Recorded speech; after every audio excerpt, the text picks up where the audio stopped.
Shalom Bapak Ibu Saudara, mari kita ngomongin firman Tuhan.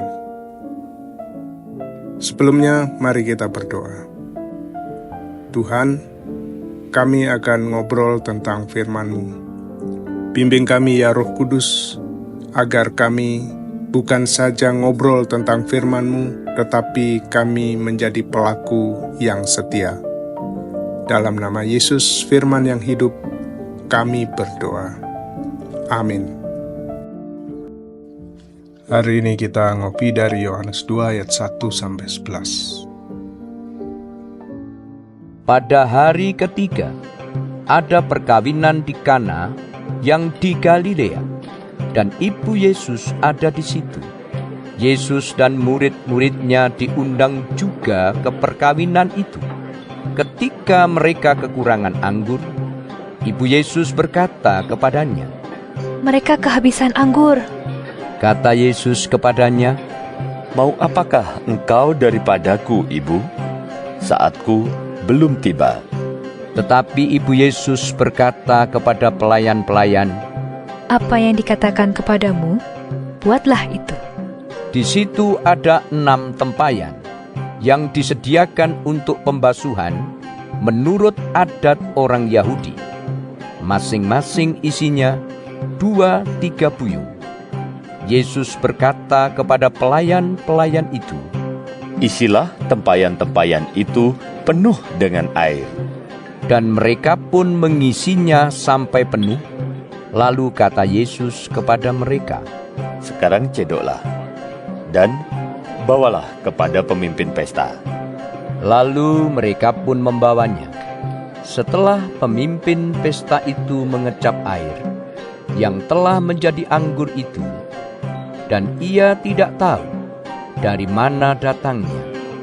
Tetapi pelayan-pelayan yang mencedok air itu mengetahuinya. Ia memanggil mempelai laki-laki dan berkata kepadanya, "Setiap orang menghidangkan anggur yang baik dahulu, dan sesudah orang puas minum, barulah yang kurang baik. Akan tetapi, engkau menyimpan anggur yang baik sampai sekarang." Hal itu dibuat Yesus di Kana yang di Galilea sebagai yang pertama dari tanda-tandanya, dan dengan itu ia telah menyatakan kemuliaannya, dan murid-muridnya percaya kepadanya. Demikian firman Tuhan, berbahagialah setiap orang yang mendengar dan melakukannya. Nats kita ialah ayat 10. Setiap orang menghidangkan anggur yang baik dahulu, dan sesudah orang puas minum, barulah yang kurang baik. Akan tetapi engkau menyimpan anggur yang baik sampai sekarang. Judul renungan hari ini, pemberi hidup berkelimpahan. Dalam dunia yang serba susah dan orang hidup hanya agar bisa survive, Yesus menyediakan lebih dari itu. Ia memberi nilai tambah bagi hidup manusia.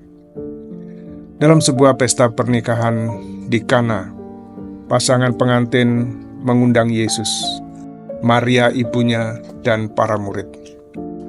Penyelenggara pesta tidak sadar bahwa mereka kehabisan anggur.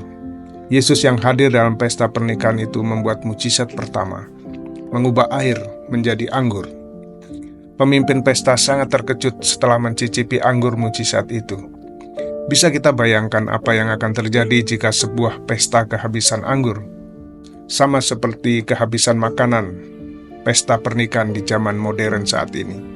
Sementara banyak hadirin yang belum kebagian makanan. Mempelai dan keluarga pasti akan sangat malu. Mengapa bisa kehabisan anggur? Banyak alasan bisa kita duga, misalnya memang secara ekonomi mempelai dan keluarganya tidak cukup mampu sehingga menyediakan makanan dan minuman seadanya. Mungkin mempelai dan keluarganya gagal memperkirakan jumlah undangan yang akan datang. Tetapi yang jelas anggur habis dan mereka terancam malu. Tetapi puji Tuhan, ada Yesus yang membuat mujizat.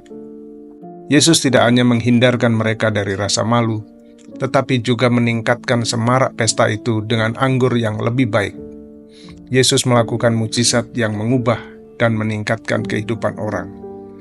Orang buta bisa melihat, orang lumpuh bisa berjalan, orang yang terbuang seperti Sakeus, Maria Magdalena, Matius pemungut cukai, diubahkan hidup mereka, dan mereka melayani Tuhan, hidupnya berdampak luar biasa.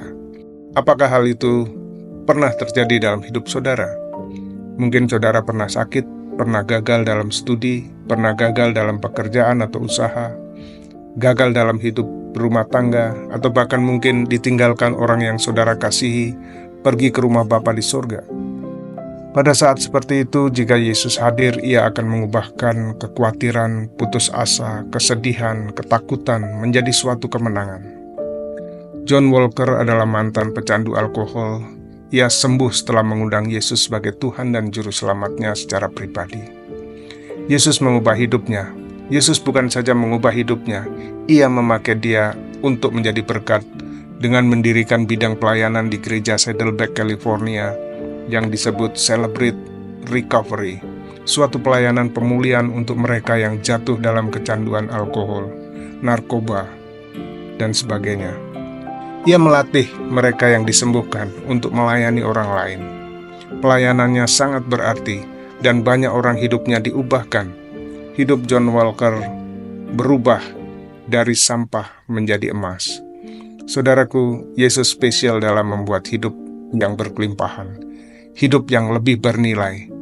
Undanglah Dia dalam hidup saudara, maka akan ada perbedaan yang nyata terjadi dari hari ke hari.